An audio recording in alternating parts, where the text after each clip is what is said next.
রাষ্ট্রপতি তিনি বলেছেন যে এটা সবার দেশ, সবাই একসঙ্গে থাকুন। আমিও তো বাংলার মেয়ে, মমতা আমার ছোট বোন, হয়তো কোনো কিছুতে রাগ হয়েছে, তাই হয়তো অন্য জায়গায় অনুষ্ঠান করছেন, কিন্তু আমার মনে কোনো রাগ নেই। এ নিয়ে আমরা কথা বলেছিলাম তৃণমূল কংগ্রেস মুখপাত্র অরূপ চক্রবর্তীর সঙ্গে। তিনি কি বলেছেন শোনাবো। রাষ্ট্রপতি যে ক্ষোভ প্রকাশ করছেন সেই ক্ষোভটা আসলে ঘুরিয়ে বিজেপি এবং নির্বাচন কমিশনের উপর করলে ভালো হয়, কারণ তাদের জন্য এই উদ্ভূত পরিস্থিতি তৈরি হয়েছে। সম্পূর্ণ দায় এবং রেসপন্সিবিলিটি এক এবং একমাত্র বিজেপি এবং নির্বাচন কমিশনের। তারা যদি অসভ্যতামোটা না করতো তাহলে মমতা ব্যানার্জিকেও রাস্তায় আন্দোলন করতে যেতে হতো না। তাহলে রাস্তায় নিজেকে আজকে পরিবার ফেলে, সমস্ত কিছু ফেলে, ঘর বাড়ি ফেলে মমতা দিকে রাস্তায় বসে থাকতে হতো না। নিশ্চয়ই রাষ্ট্রপতি বুঝবেন, উনি না বোঝার মতো মানুষ না। ওনার প্রতি শ্রদ্ধা রেখেও বলছি, কোন রকমের না যাওয়ার বিষয় নয়। এক্ষেত্রে মমতা বন্দ্যোপাধ্যায় মানুষের স্বার্থকে প্রাধান্য চিরকাল দিয়েছেন। আজও মমতা ব্যানার্জির কাছে বাংলার মানুষের স্বার্থ সবচেয়ে বেশি গুরুত্ব। অনুষ্ঠানের জায়গা বদল নিয়ে প্রশাসনের ভূমিকা নিয়েও ক্ষোভ প্রকাশ করেছেন রাষ্ট্রপতি। কি বলেছেন আর শোনাবো। मैं तो यहाँ देख के, यहाँ जब आई मैंने देखा यहाँ होना था तो अच्छा रहता, क्योंकि इतने बड़ा फील्ड है। রাষ্ট্রপতি তিনি আজকে শিলিগুড়ির অনুষ্ঠানে এসে মন্তব্য করেছেন যে মুখ্যমন্ত্রীর আচরণে দুঃখিত।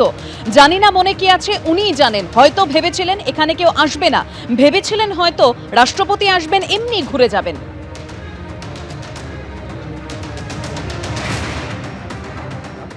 আমি আমার জীবদ্দশায় এখন পর্যন্ত দেখিনি যে প্রোটোকলের বাইরে গিয়ে এরকমভাবে সাংবিধানিক প্রধানের প্রোগ্রাম হয়। এবং তিনি যে মন্তব্যটা করলেন, প্রধান রাষ্ট্রপতির প্রেস সেক্রেটারি থাকে, অনেক প্রেস কমিউনিকেশান থাকে, কিন্তু রাষ্ট্রপতিজি স্বয়ং দাঁড়িয়ে এই ধরনের অভিযোগ করছেন। আমরা খুব মর্মাহত।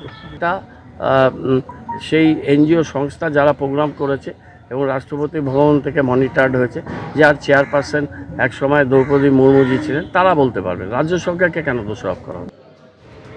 শিলিগুড়িতে আন্তর্জাতিক সাঁওতালি কাউন্সিলের অনুষ্ঠানে ক্ষোভ প্রকাশ করেছেন রাষ্ট্রপতি। তিনি বলেছেন যে অনেক সাঁওতালি অনুষ্ঠানে বাইরে ঘোরাঘুরি করছেন, মনে হয় তাদের বাধা দেওয়া হয়েছে, মনে হয় এই অনুষ্ঠানে আসতে তাদের বাধা দেওয়া হয়েছে। দেখে মনে হচ্ছে না যে এটা আন্তর্জাতিক সাঁওতালি কাউন্সিলের সম্মেলন। আর কি বলেছেন রাষ্ট্রপতি শোনাবো। आज इंटरनेशनल संथाली काउंसिल है। इंटरनेशनल संथाली काउंसिल कैसे होना चाहिए, मैं देख रही थी यहाँ बैठे बैठे बहुत सारे संथाल लोग उधर घूम रहे हैं। मुझे लगता है कोई उनको रोक रहा है यहाँ आने के लिए, नहीं जाओ। मैं जो रास्ते पे आ रही थी, यहाँ जो फील्ड में देख रहे हैं, ये एक इंटरनेशनल संथाल काउंसिल का ये सम्मेलन है, मुझे लगता नहीं। कोई चाहते नहीं कि संथाल एकजुट हो, कोई चाहते नहीं संथाल आगे बढ़े, कोई चाहते नहीं कि संथाल शिक्षित हो, कोई चाहते नहीं कि संथाल मजबूत हो। लेकिन मैं जानती हूं कि संथाल ये देश के लिए अपनी जिंदगी को निछावर किए हैं। सिद्धू कानू, चांद भाईरो, फूलो झानो, बाबा तिलका माझी और भी बहुत सारे जिन लोगों का नाम इतिहास में नहीं है। আর আজকে ধর্মতলার ধর্ণা মঞ্চ থেকে হুঙ্কার দিয়েছেন মমতা বন্দ্যোপাধ্যায়। তিনি বলছেন চন্দ্রবাবু নাইডুর দয়ায় দিল্লিতে টিম টিম করে টিকে আছে বিজেপির সরকার, বেশি বাড়াবাড়ি করলে দিল্লি সরকার ফেলে দেব। কি বলেছেন শুনুন।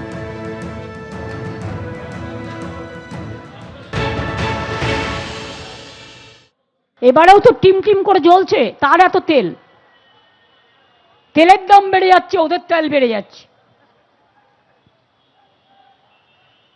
জিজ্ঞেস করুন এত কিসের অহংকার? আছে তো চন্দ্রবাবু নাইডুর দয়ায় টিকে, টিম টিম করছো। কাউকে ভয় দেখাচ্ছে ইমপিচমেন্ট করব, কাউকে ভয় দেখাচ্ছে এখান থেকে ওখানে প্রমোশন করে দেবো, আমাদের হয়ে কাজটা করো। আরে খবর আমরাও রাখি, তোমরা পেগাসাস করো আর আমরা জনগণ করি। জনগণের থেকে বড় খবর আর কেউ রাখতে পারে না। তাই আবার বলি, বিজেপি সাবধান, ভোট কেটে বাংলাকে করা যাবে না বিভাজন। বাংলার লড়াই করছে, করবে, করতে জানে। আর বেশি কিছু করলে তোমার দিল্লি সরকার ফেলে দেবো, যাও। এবিপি আনন্দ, এগিয়ে থাকে, এগিয়ে রাখে।